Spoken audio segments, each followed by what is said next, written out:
Welcome back to another edition of Caps Corner Store Behind the Counter. And we literally today are anywhere and everywhere because I don't even know where we are. Fellas, behind the camera, where are we, man? Yo. I don't even know myself. I was given an address and I showed up. Yo, funny story. We get the address, right? So there's a regular address, an A address, and a B address with the same number on it. So how I text Mr. Graffs over there, and he's like, I don't know. I'm gonna come get you. I'm in the totally wrong place. So yeah, we're in an undisclosed location in the 5 boroughs. That's the way to describe it, undisclosed. You know what I'm saying? Yes, exactly. Very, very undisclosed, but we can't disclose the location. We cannot do that. So once again, we're here behind the counter. For those, if this is your first time, this is basically a segment where the guys behind the counter, or AKA behind the camera, shoot questions for me to answer. So I'm in the hot seat today. Again. Yes, indeed. So we're gonna get into where we are located very soon. But we're going to speak about some other things first. Holla. I'm ready. Keep it a mystery a little bit more. I'm ready. But if you really know, look around. You might see a little something you might notice. For sure. What y'all got for me, man? That Super Bowl. Okay. If you just hit that, I'm just going to start there. All right. What about the Super Bowl? The American Bowl. The American Bowl? The Benito Bowl. Not the Benito Bowl, the American Bowl, guy. Oh, you mean the fucking Benito Bowl, bro. I thought you was talking about the mayonnaise bowl. Cause from what I read, that shit was a disaster. Yeah, that was wicked. A lot of lip syncing going on. 30-minute, apparently Kid Rock is out there doing damage control because he said basically that he wasn't lip syncing that other one. So check this out. He basically said that the DJ, he was punching in the DJ to do sort of like what an ad lib would be and when you're recording. Yeah. So he was trying to he's saying that that he was punching in the DJ to hit certain spots in the performance. I'm like, fool, that track was playing, bro. I don't want to hear none of that BS, bro. Get the fuck out of here. I read somewhere that it was pre-recorded a couple days before the actual Super Bowl. It wasn't. That was the other. Never live. That was the other thing. I drank my beer. Oh my Lord. He said something about catch his fish. What in the blue? Super Bowl I'm talking about. What in the blue blazer? Oh, we talking about the real, what popped off. Yeah. Yeah, I mean, to be honest with you, I'll be honest with y'all, to all my viewers, big shout out to all the athletes that perform in the NFL. But I've had a very sour taste with the NFL ever since the Colin Kaepernick escapade. I am not for the institution of the NFL and what that stands for. That's a whole nother video, another topic for another time. But it's I'm to the point where I only root for my team, and my team was not in the Super Bowl. So I was tuned in for the halftime show, and I almost missed it. I was upstate, and I had an hour, 57-minute delay. So luckily, it was on Peacock. So shout out to the Peacock app. Popped in, sitting over there, and this shit was tough, man. That was pretty tough. It was tough. It was tough. It was very nostalgic. It was very again, I one of the things I respect about him as an artist is that he brings a lot of attention to, he uses his music as a vehicle to bring a lot of attention to the politics happening on the island. And a lot of the outrage for people like the Paul brothers, Jake Paul, to, make comments about, Puerto Ricans and having a Spanish language perform your Super Bowl when you over there fucking taking advantage of a tax break that's provided by wealthy people that displaces people from the island. Who live there? Right? That to me is fucking audacious. But the fun part about it was that, again, you know, it was very nostalgic. Like even like my elders, like my uncles, my older cousins, my aunts, they like enjoyed the halftime show too. And they're not, I wouldn't even say that they're Bad Bunny fans, but you know, when you have somebody on that stage representing you, you know, like I guess there's a camaraderie that comes along with that. And they were fucking with it. I was fucking with it too. It was tough, man. My mom really enjoyed it too, and she was like, I've never heard a Bad Bunny song ever, but she was like, the way that the white people were going about it, I was like, now I gotta be a fan. She was like, I gotta be a fan. So yeah, I think the only takeaway for me that I wasn't down with, and no disrespect to Lady Gaga, because I think she's an amazing artist, but I just didn't think that her being up there was a plus. I think that was more because I know that he is a really, really big fan of her. So okay. I think that's what that was. More of a childhood dream for him. Yeah. Got you. Yeah. You know what I think would have been real dope? If she would have sang that in Spanish. It would have been. That would have been fire. Absolutely. But I'm sure I have no doubt in my mind that she's capable of doing that. Oh, for sure. Like she's fucking amazing, man. Like shout out to her. She's New York City, home and you know, born and raised. So whenever you can have that person of that caliber, I mean, but that just also goes to show his reach and how, you know, how he's willing to bring unity, which was kind of what he was aiming for, you know, when he was concluding the show. Mm-hmm. But yeah, it was dope, man. And as a Puerto Rican, grew up in New York City, like to have somebody up on that stage like the Super Bowl, like that was tough, man. Shout out to Benito, bro. Yeah, AKA Bad Bunny, man. Going out there representing on a big stage like that, you know, and hopefully he has continued success and continues to, you know, fight the good fight. I won a Grammy right before all of this. Remember that? Hey, big shout out to that, man. The only Grammy Award winner for Album of the Year that's not an English speaking language. So, you know, but before we get into another question, I'm gonna say this about Bad Bunny. This is what I give him a lot of credit for. On his come up, there have been many Latin artists that basically crossed over and went the English route, the English speaker route, and basically they thought that was the only path to reaching that level of success. To have to appeal to that audience specifically, yeah. Bad Bunny has been able to do that and stand authentic and true to himself, which has been, I think, is the dopest part of his, you know, of his come up. And this is a kid that was bagging groceries 10 years ago. Yeah. So you put in the work, you can make it happen, is the point. And yeah, big shout out to him, man. Big shout out to Puerto Rico. PR is in the house. We up right now. You know what I mean? Like, and that's it. So I'm very proud. I'm very proud. Things like that, moments like that really sometimes like sneak up on you and just, you know, reveal how proud you are of your heritage and, you know, how people continue to try to keep that rolling. So yeah, I give it a fucking 205 out of 10. However, I do think that Prince to me was the best halftime show I've ever seen. That was my follow-up question before we leave this segment. I think, and I may be a little biased because I did see Prince at City Winery like a little before he passed away. What year was that? It's got to be 2000. I know it was a Video Vanguard Award for MTV, and his band was playing at City Winery. And he's been known to, when they have like a little residency, he's been known to pop up one night and like perform with them. So he popped up in there. Yo, he performed for fucking 3.5 hours. Nice. So he got on at like 3 o'clock in the morning. We were there till 6:30. Amazing. Big shout out to my boy Kevbo for getting me in there. And that was an amazing, and he only played 4 of his records. That was the craziest part. Everything else was covers from like just like artists he fucked with. So that was cool. Real quick, before we move on, I wanted to say something to your point about, Bad Bunny being a global superstar and not having to compromise on the language that he makes his music in. Correct. And I wanted to say, because I just saw on Twitter, I think it was yesterday, DJ Vlad made this, he critiqued.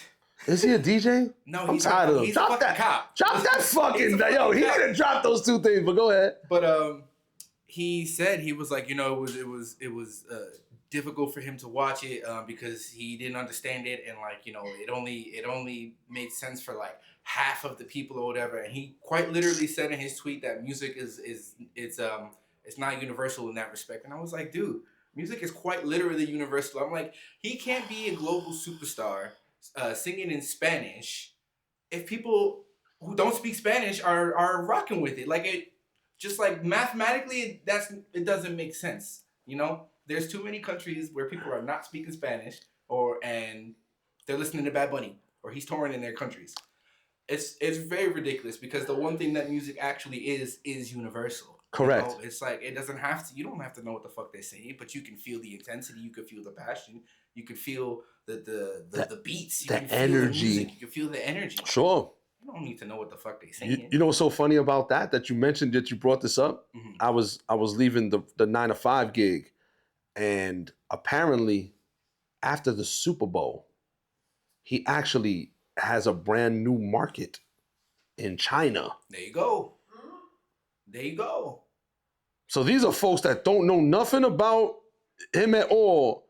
Downloaded the album. It's a year old. Yeah, they love what they saw on TV. They said, "Whoa, we gotta get into that some more." And they out there singing it better than some of the folks that had like 4 or 5 months to get ready. Yeah, and you know what's crazy? Because I feel like this isn't the thing that's unique to.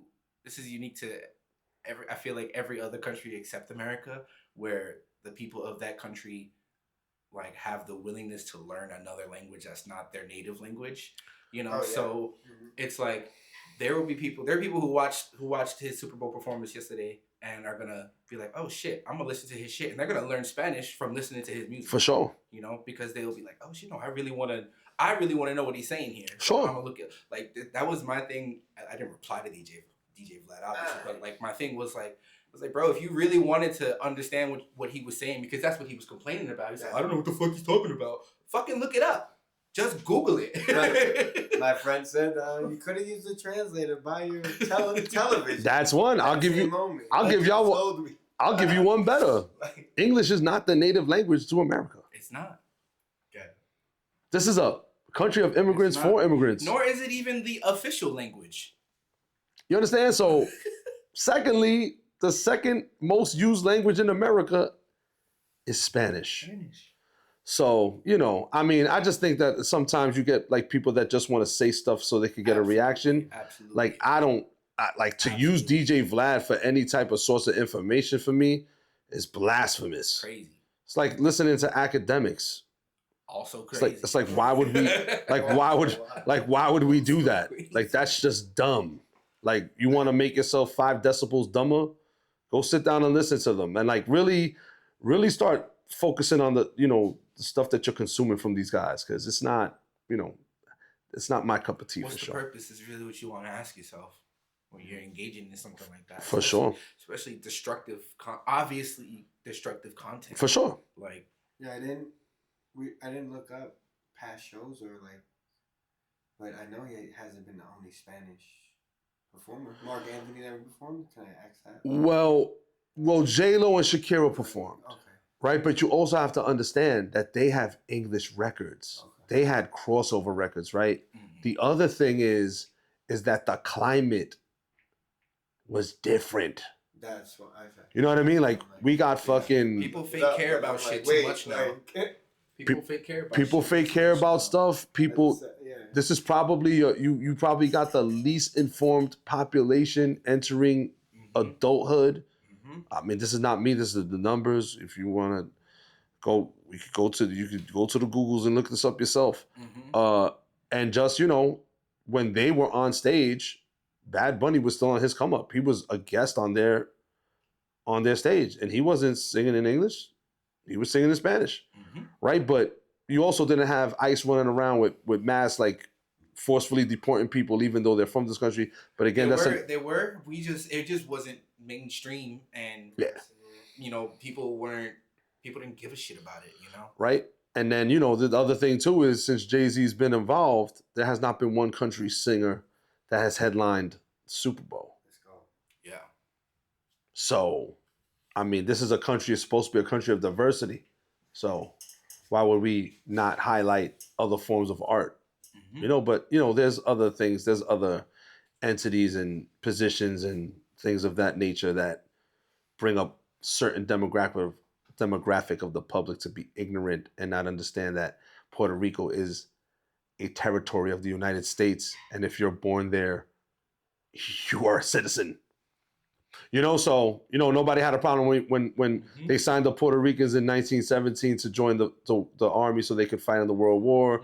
You know, when you start really peeling that onion back, like he has as much right to be on that damn stage as fucking anybody else. Or even just like, you know, a very general core belief of America is no taxation without representation. And then look at that. Puerto Rico doesn't have any representation in our government. At all. Because they're a territory. At all. You know, so... But, you know, if you were actually American and patriotic, you would give a fuck about it. Well, you know... You would be like, actually, we need to be doing better for Puerto Rico. Yes. Absolutely. Actually, it's really great that a Puerto Rican American is going to be performing at the Super Bowl. Yeah, that's a fact. And did record numbers and is bringing most watched of all time. They said PR is up, man. I'm telling you, PR is up, man. Has it been 2 days? The island is up, man. We in there, man. We in there for sure. But yo, shout out to Benito. You killed it, man. You killed it. Shout out for everybody that watched the Super Bowl and got a little taste of our culture without like exploiting it. Yeah. It was a really beautiful set. That shit was super dope. Tight. That shit was really cool. Tight. For Prince #1, sorry. Yeah. And then just to end it, the least favorite halftime show. The least favorite halftime show? Yes. I'm not even gonna give that. I just gave it enough energy before we talked about the real halftime show. I don't think there's enough. No, not that one. That one. The fake halftime show. The fake one, no. Like in general, the worst halftime show you saw. Like in my life? Yeah, in your life, not that one. So Prince is the best. Prince is the best. Kendrick and Bad Bunny is up there. Michael Jackson was kind of right there too. So like Mike and Prince was like 1 and 1A to me. I don't think will ever be a better entertainer than Michael Jackson. Mm-hmm. That's just my opinion. The Beyonce one too. Beyonce was dope. I was surprised at Riri's because I've seen her perform before. And I enjoyed that one. In the big venue, she really doesn't perform well. Yeah, but I enjoyed that one. I liked the Dr. Dre one. Because it did. Because that one was also, yep. Yeah. Like West Coast music is a big part of the hip hop culture, right? So to have that, and then again, like he was an inclusive guy. He brought out Eminem. They brought out 50. You know, brought out Mary J. Blige. Shout out to Mary J. And like to piece that together was really, really cool. The worst. It's either got to be Tom Petty. And no knock on Tom Petty, but like they brought out old Tom Petty, like he's in the emergency room. Tom Petty. He had to get up in there. That was probably the last straw for him. Like watching like this fucking zombie they got up there. Like you know what I'm saying? Like I mean, Rolling Stones, like again, these are like put them out to pasture, like. They don't even represent 20% of your league. For what you did, but you too old for this stage. Listen, no props to them, yo, legendary group. Like, but you had your time, bro. Every summer. Yeah, man. Like, damn. Keep your residency. It's like they be coming through, like, yo, like, oh, we're on tour again. Like, y'all on tour again. Like, come on, bro. Like, they be hating each other. Yeah, they be bitter at each other, and nah, man, like that's just corny. Yeah, I would say the Tom Petty one, and the Rolling Stones, because like they was just they were washed at that time, man. Why do that? You telling me there wasn't no other country or rock and roll groups that you could have put up there? Like Blink-182 couldn't get a fucking halftime show? Like, come on, bro. Like, what are we doing here?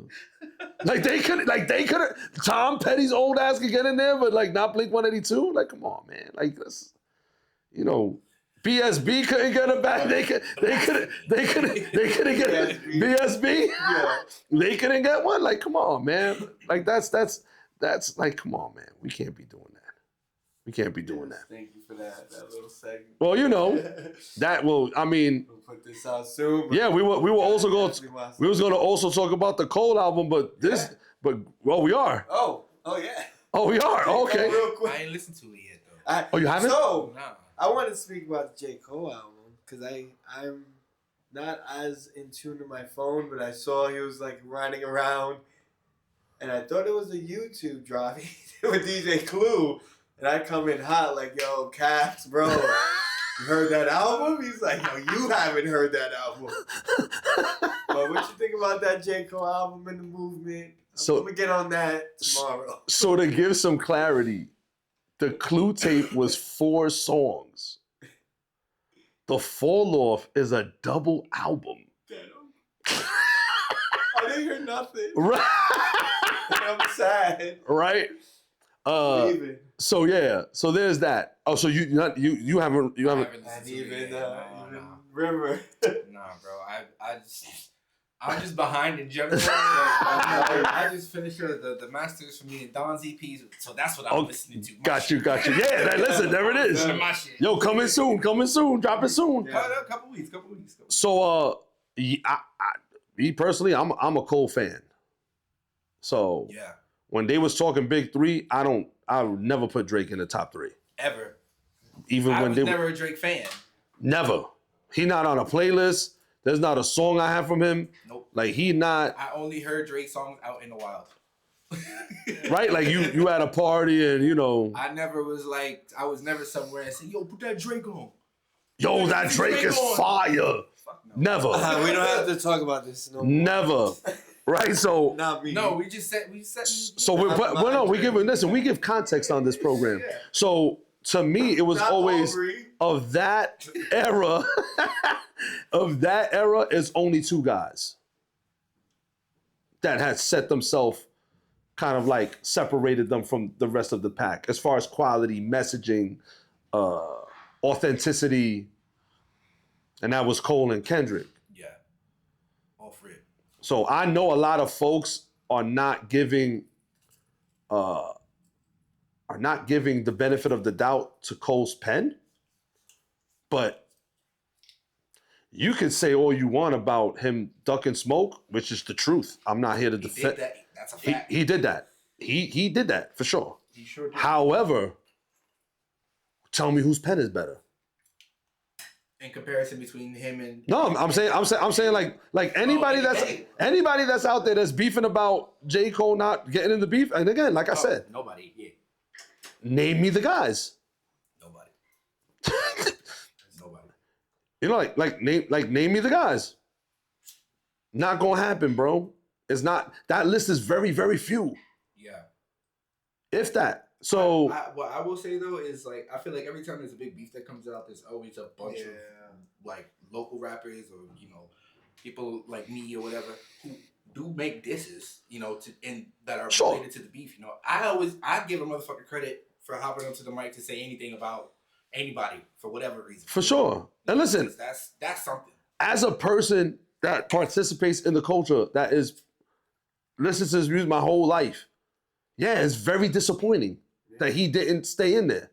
However, this project that he just released, both of them, you cannot tell me that he is not one of the top guys. Now, if you want to go with the narrative that he can't say he's the best anymore, why the fuck not? Yeah. I feel he still can. Would I agree?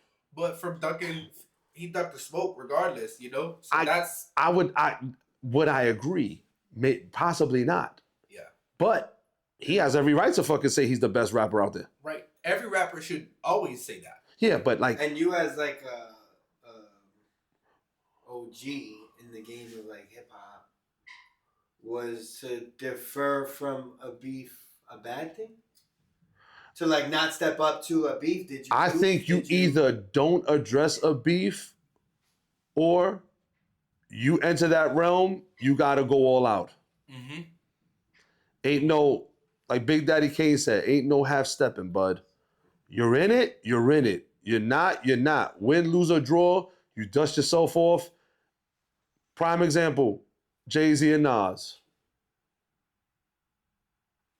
The public consensus is Jay-Z got cooked.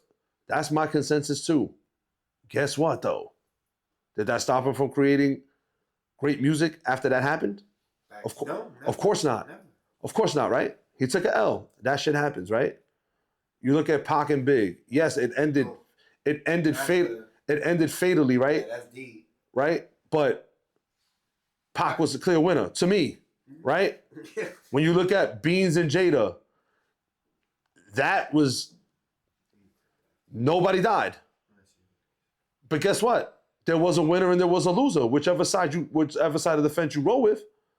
But they still continue to make music, right? Like I mean, Jada and 50 still making music, you know, and had stellar careers after it, you know. So I think that when you half step, it kind of shows a cowardice approach. Even though I don't think J. Cole is a cowardice with the pen, but when the call was made, he just didn't answer it. I mean, he answered it and then he hung up. And that's the part that a lot of people can't get over. And again, if that's your outlook, I respect that. I respect that point of view. However, listen to the album. Oh yeah, make your own inference for sure every time. No, he's the What best. if? He's the best. When you listen to the album, the track "What If" is one of the most incredible records in the last probably 5-10 years. I can tell you that. It was sonically an incredible listen. I think it's up there with one of his best works, to me, in my opinion. You know, it's a more mature perspective from him as a person, which I really, really enjoy. So you see, that's one of the things I like about his catalog is the growth you hear from, you know, the mixtapes, all the way to like where he is now, and you know, he's dope to me. I don't give a fuck what nobody say. You could come in the comments for me too. I don't care. And I have all day. I will respond to all of them. I have all day. But I think it's one of his better pieces of work. So you heard the double tape? Yeah, for sure. How many tracks?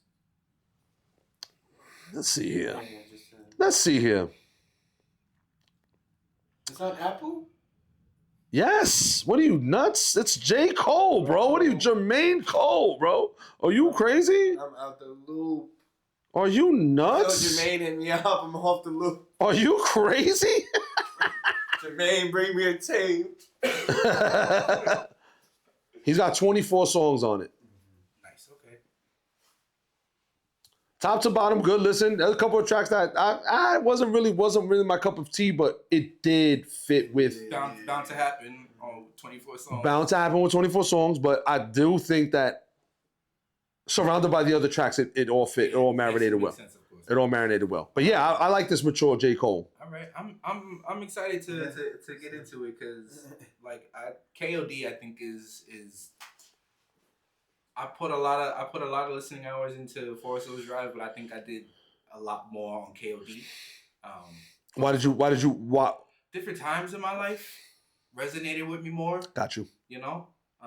Yeah, I think it was that for me too. Yeah. KOD. Yeah, I was still young in college when Forest Hills Drive came out. You know? Got you. So. See, but you know what the other thing too is like I gravitate more to the retrospective records. Yeah. And I felt like that was like an ode to his hometown and like his like becoming a man. Yeah. I think it's got my favorite production on it. Forest Hills Drive? Oh, KOD. KOD. Yeah. Yeah, but he had great songs like Brackets was an incredible record. He's ATM is my shit. ATM is another great record, right? Like that was now I went to both concerts. No, I have never seen him live. He priced me out, man. I can't go no more. Dang. The price is too expensive. You know, but if you haven't gone, I recommend you go. I definitely will if I get the chance to, for sure. But I've definitely, like, a bunch of my friends have gone, and the consensus between them was that they were bored, honestly. They felt like he was, but this was also years and years ago, you know, so I'm sure he's got a different kind of show now and shit. Everybody's always changing. Everybody's always evolving and stuff. But a general consensus from like a bunch of my friends who had gone to see him was that it was kind of boring. I almost went to one of the Dollar and Dreams, but got sold out before I was online mad long. Damn. Me and the homie, we were nearby too, bro. Them damn bots. Everybody was outside. Them damn bots. I got 9 tickets for resale. Nah, I will say, For Your Eyes Only was a good tour because he let Anderson .Paak open for him. Man. And if you don't know about Anderson .Paak, you need to get out. He's one of my favorite artists. Ben, you know my boy Ben, but Ben is my OG music guy. He put me onto Anderson .Paak when Pac was still very, very like low key and shit. He was like what? When he was like, when he was opening up for Kyle with No Worries. When he was with That Collective. This is even before that. This is like when I think Malibu was his first big one that came out. Yes. This was like right around there. So okay. Like maybe like 2014. Shout out to Flacco, my boy Flacco, putting me on to Anderson .Paak. He's amazing. This guy is so fucking talented. He's got a movie coming out now too. I forget the name of it, but that's his movie. Like he executive produced it, wrote it, he's starring in it, all of that shit. I'm gonna give you context. That show that I saw Prince at City Winery, he performed 4 of his records. He performed Anderson .Paak's record? No, he performed 4 records. 4 of his records. He performed. He performed Take Me With You, 1999, Let's Go Crazy, and then he did the Batman theme. Yeah. No, I'm sorry, he did 5. He did Darling Nikki. And then he did covers. No, right? But those 5 records, he picked every instrument on stage and played every instrument for one of every record. Yeah. He did Darling Nikki with no instrumentation, but just him and the pianos. Yeah. Oh my God. Fast forward, For Your Eyes Only tour with J.Cole. Yeah. Anderson .Paak was on stage, and he performed every number doing a different instrument. He did one record playing the bass, one doing the drums, one doing the regular guitar. He was one on the keyboard. Amazing. He's an amazing dude. Yeah, I remember seeing him playing the drums and rapping, and that floored me because, you know, I listened to a lot of rock when I was in like high school and shit. So like that's when I really like was getting into music. It was through rock. So like, you know, people like fucking like Dave Grohl and legend. Too, you know, legends. But just like, singing and playing the drums. You know, so I was like, I was aware of that already, but like seeing the motherfucker rap and play drums, and you hitting that pedal, and you saying it. How the fuck? How is your brain doing that? That's wild, man. He's using every part of his brain. As wild as you using every inkling of stuff, man. Nah, he's incredible. I'm happy that Bruno Mars collab with him, so now the rest of the world could know who he is. Anybody to do it with him like that, bro? Of course, he just put out a new single. I think he got the album coming out. Bruno Mars, he got some shit coming out, bro. A new single. There's a bunch of new music. Bum loves that. Oh yeah, that's his man. Yeah. That's my guy. Yeah. But nah, February is always a weird month. January, February, you might have like 1 or 2 big projects. Like we got the ASAP joint. I listened to that. And then we got I enjoyed that one. And then we got the Cole. But you see people start dropping singles and they start teasing when they about to get out there. You know, Marlon Craft just put out another single, which is incredible. Ari Lennox, I think, is about to drop an album. Yeah, she is. Mm-hmm. I can't wait for her. Marlon Craft, because I personally like that promo video he did in that. Did you listen to the song? That last song he did, Prodigy produced it, or? Bro, it's crazy. Fucking amazing. He actually did like a residency in New York. Yes, I missed that. 4 live shows I wanted to go to. I have to go. At the Blue Note, right? No, he did one performance, but he did a residency in Brooklyn.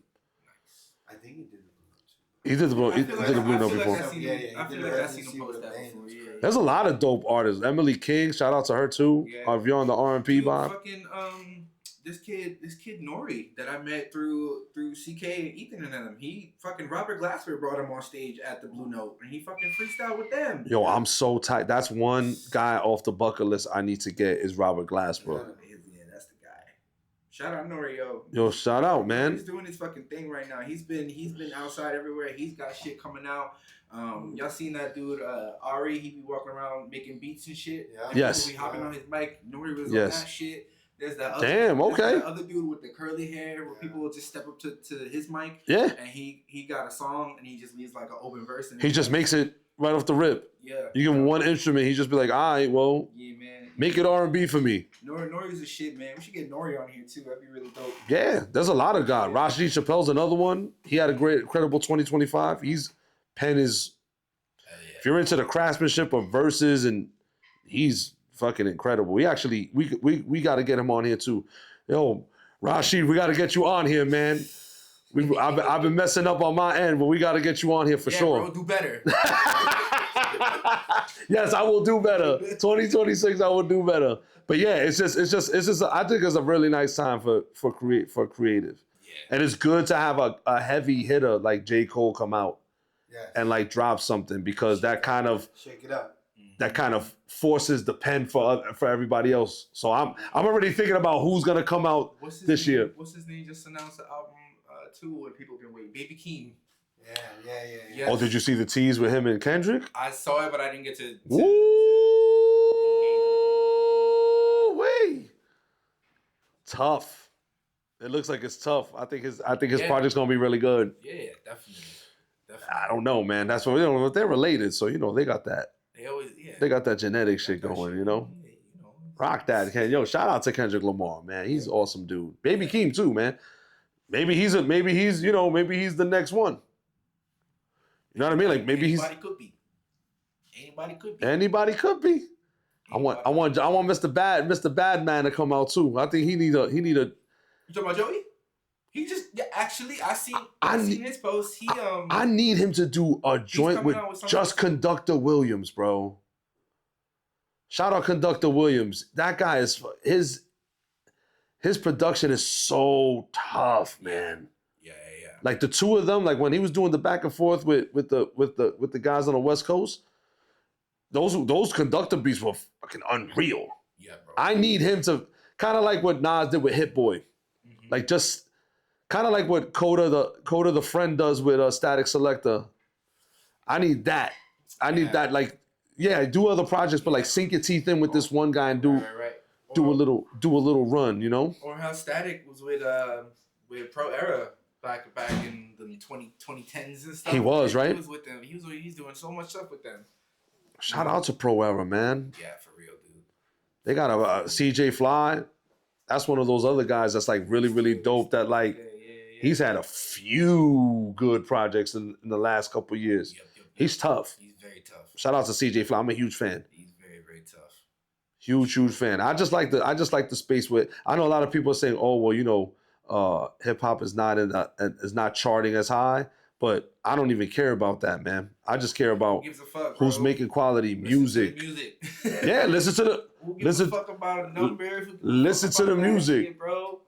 Walk in the street and listen to it in somebody's car, man. Like, damn. That whole conversation is so exhausting, especially like as an artist myself, bro. Because it's like y'all are not even buying the music to be so obsessed with fucking numbers and this and that. Who gives a fuck?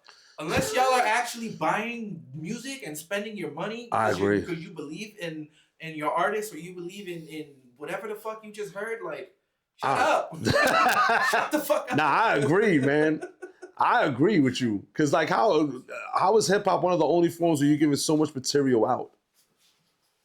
Right? Like, you're just giving, and then you're putting out a full length. You can't fuck streaming, though. You can't spend the $8?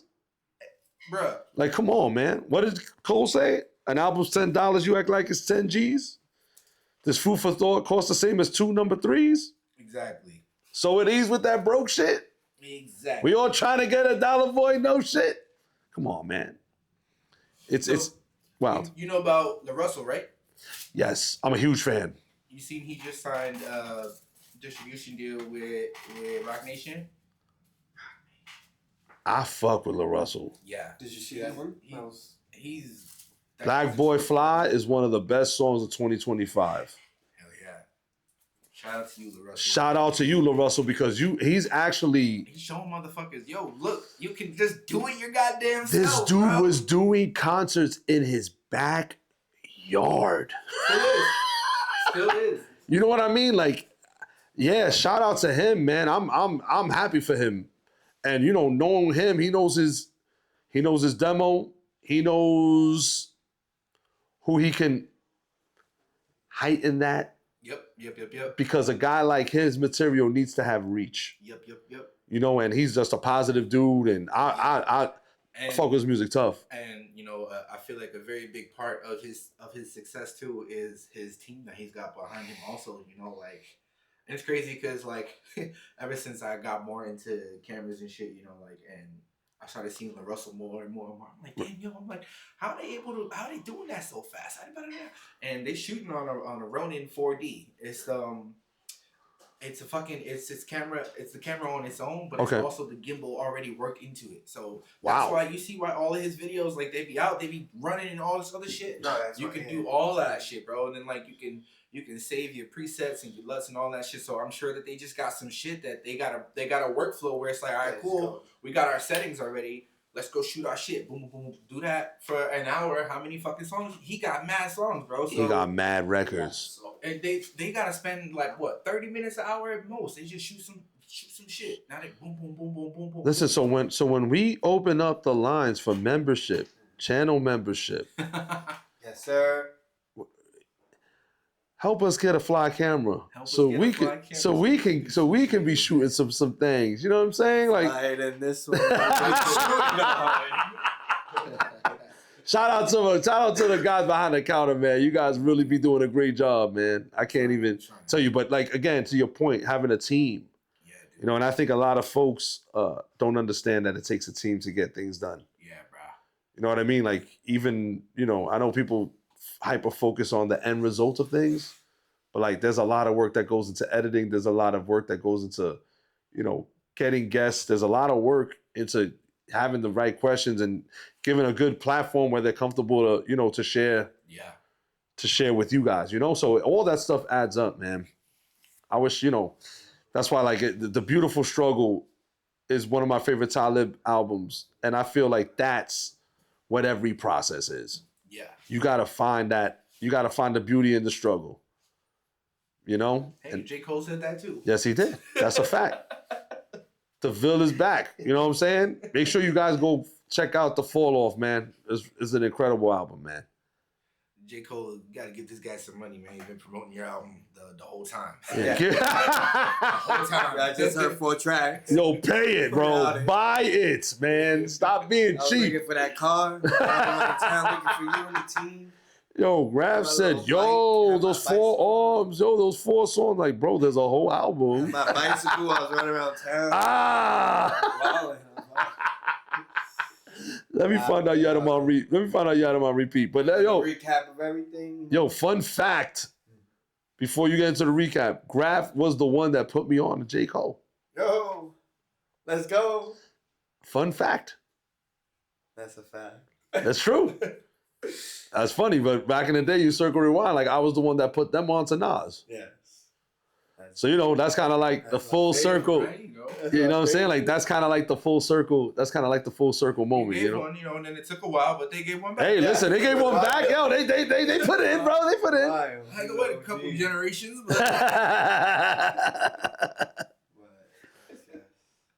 But yes, here to announce where we actually are. We are in Shore Studio. In Shore Studio. In Shore, Sure. In Shore's Studio. He is a artist, graffiti artist based in New York right now. Correct. But he's from Venezuela. Hey. And comes from Miami, I believe. But we can put all that in the info. But something wild is growing in New York. Is the show and the event coming March 13th. So you basically saying I gotta keep it open on my calendar. Yes, sir. Because this is what we're rolling with. Yes, we are. Shout out to Shore. Know what I mean? That's a little back, little front. Show the front again for the folks at home. So, oh, word. Let me tell you, this studio, unbelievable work. Something wild is growing in New York. Shore is not here right now. We will have an interview soon. Yes, sir. This is just a recap. Come check it out on when it caps here. Little preview, man. Yes, sir. Little preview. Tell us what you think. Check out that new zine, first zine ever by him. We're gonna have a couple pieces. We're gonna have a couple merchandise to sell. Graph4 folks is sponsoring. Holla. So that's how we got involved in all this. That's how Caps is here. CapsCornerstore will be in the building for sure. So we will be around enjoying. Unfortunately, I wasn't able to do so at the Graphs opening, but we will be there for sure to show some support to Shore. And from what it looks like in this mag, this is incredible work. It's an incredible magazine. For those who are into the graffiti art, and if you're into art in general, just pull up, man. Pull up to the show. We'll definitely have information on our page as well as the Graphsaw folks page to keep you guys up to date before the launch of the mag. We will be doing it at All Street Gallery. That is All Street Gallery, New York. Lower East Side. Yes, sir. Yes, sir. Big shout out to LES, man. Big shout out. The homie Cat Studio. Shout Yes. out Cat. Yes, sir. You already know. Oh, yeah. Shout out to Francisco Gonzalez, our LES aficionado over there. You know what I'm saying? We in the actual Shout out, man. Nah, this is dope, man. Yes. It says, the mushroom appears repeatedly as a living metaphor, emerging from nothing, decomposing and transforming its surroundings. It embodies symbiosis, growth, and ethical practice of creating without destruction, reinterpreting urban space through art. Make sure y'all check that out, man. March 13th. March 13th. Yes, sir. We're going to do a little recap of the studio we're in right now. But for now, that's what we're doing. Like, share, subscribe, comment. From what I hear, YouTube has a new algorithm, so the likes and the comments is super duper important. So if you like the content, hit that like button, comment, share it, subscribe. And tell your mom. Tell your mom, tell your friend. You know what I'm saying? Tell them they literally travel everywhere. You know what I'm saying? They literally travel everywhere. But yeah, hope you guys enjoy. See you at the corner store. And as always, folks, stop making stupid people famous. Peace. Make sure you like, share, subscribe, and comment. Hope you enjoy, and see you at the corner store. Peace.